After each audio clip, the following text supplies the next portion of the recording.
Monsieur et dames, bonsoir. Ce soir, sur la télévision nationale ORTB, nous avons le grand plaisir de recevoir pour vous le directeur général du FAGAS, le FAGAS, Fonds africain de garantie et de coopération économique, Monsieur Henri-Marie Dondra, bonsoir.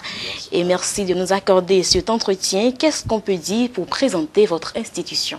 Le fonds a été créé le 10 février 1977 à la conférence des chefs d'État à Kigali, au Rwanda. Le principal rôle que l'on a donné à cette institution, c'est de promouvoir le développement de ces États membres. Par quoi? Par le mécanisme de la garantie, la bonification des taux d'intérêt, la prise de participation et bien évidemment d'autres secteurs d'activité. Parlez-nous des pays membres du FAGAS et dites-nous un mot sur les formes et domaines d'intervention. Les formes, je venais d'en parler.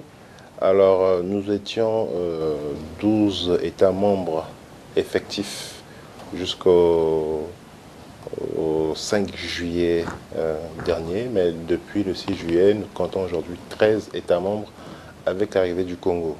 Et à pratiquement tous les États de l'UEMOA, aujourd'hui 3 pays de l'Afrique centrale, notamment la République centrafricaine, le Cameroun et le Congo, et un pays de l'Afrique de l'Est, notamment le Rwanda.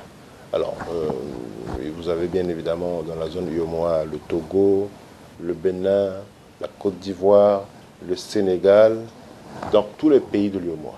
Monsieur le directeur général, donnez-nous d'autres détails sur les domaines d'intervention du FAGAS. Alors, s'agissant des bénéficiaires, c'est déjà un tout porteur de projet.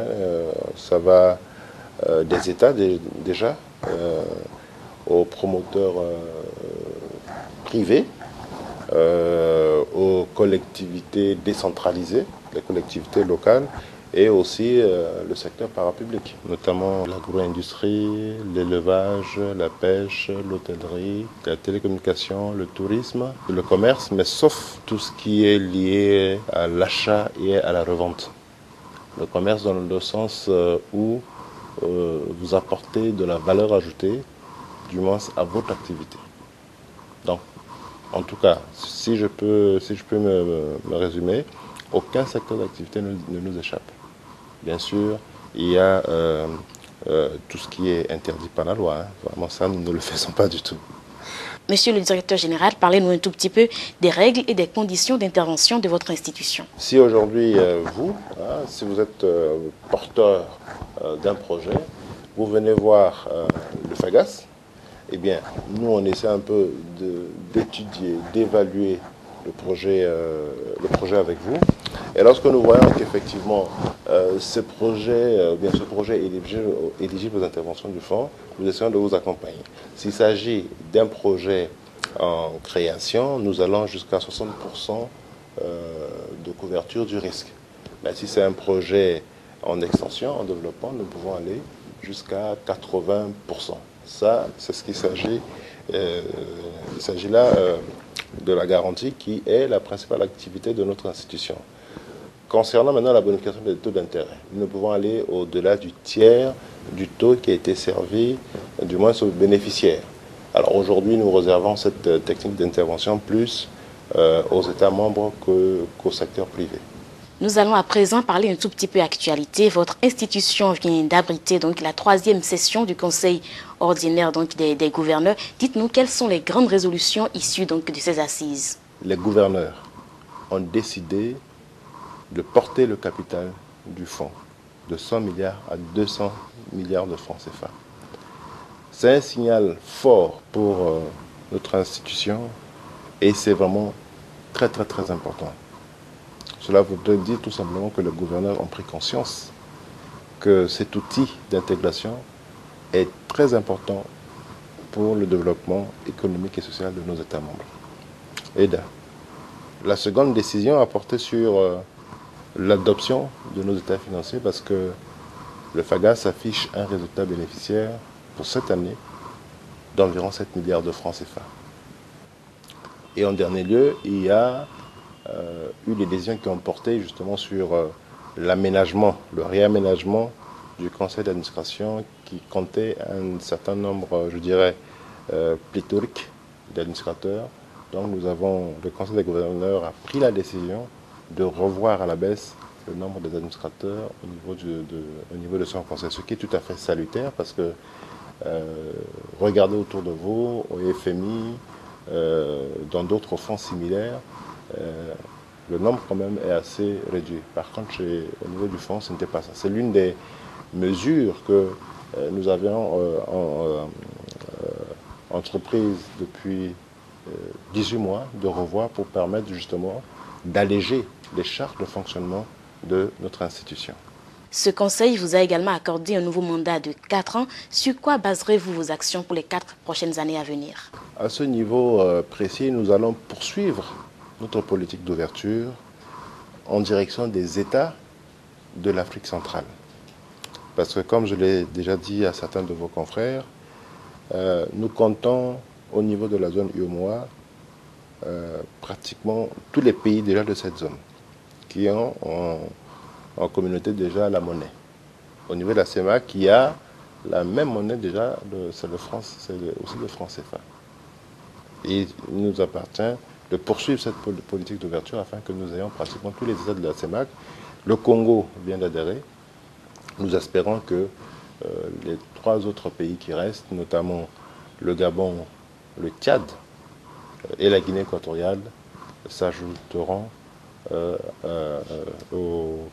au nombre de ces États de l'Afrique centrale. L'autre politique d'ouverture que nous comptons mener est bien sûr avec l'appui de son Excellence le président Yahi Boni, c'est l'ouverture du fonds à l'endroit des États non régionaux. Nous pensons à la Chine, nous pensons à l'Inde, au Brésil.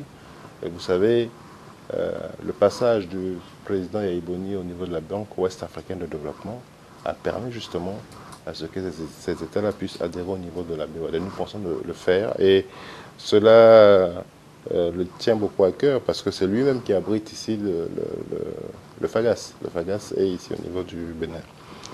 L'autre axe aussi qui est prioritaire, c'est la densification de nos opérations opérationnelles au niveau des États membres. Il y a aussi d'autres perspectives, notamment le financement direct que nous comptons développer, je l'espère, durant ce mandat. Monsieur le directeur général, quels sont les rapports que le FAGAS entretient avec l'État béninois, vu que c'est le pays qui abrite quand même le siège? Est-ce qu'il y a davantage particuliers? Bon, le FAGAS, c'est une nation d'intégration africaine. La coopération entre le FAGAS et le Bénin, tout se passe très bien. Nous bénéficions de l'appui du ministère des Finances. Nous bénéficions de l'appui vraiment du président de la République, son Excellence, Monsieur Yahi Boni. Donc, en termes d'intervention, nous ne sommes pas à notre première intervention. Je crois que vous avez dû suivre la presse. Nous venons de signer avec l'État du Bénin un accord portant sur la bonification de taux d'intérêt relatifs au projet de construction de la tour administrative qui sera fait incessamment ici au niveau du Bénin. Donc, les rapports avec l'État du Bénin se portent très bien. Un mot de fin, monsieur le directeur général, ou encore un appel à lancer? Si je dois ajouter encore quelque chose, c'est tout simplement de remercier les États qui, encore une fois, démontré leur attachement à l'institution. Lancer un appel aussi à nos partenaires, leur demander de nous accompagner dans cette lourde tâche qui est d'accompagner nos États dans leur processus de développement. Remercier aussi le personnel du fonds qui a compris justement l'importance aussi de cet outil et qui n'hésite pas du tout vraiment à se sacrifier pour la bonne marche de cette institution-là. Monsieur Henri-Marie Dondra, merci de nous avoir accordé cet entretien. Je rappelle que vous êtes le directeur général du Fonds africain de garantie et de coopération économique. Merci madame. Chers amis téléspectateurs, on retiendra donc que le FAGAS est un établissement public international à caractère économique et financier spécialisé dans la promotion des investissements publics et privés ayant son siège social à Cotonou au Bénin. Merci à vous de nous avoir suivis.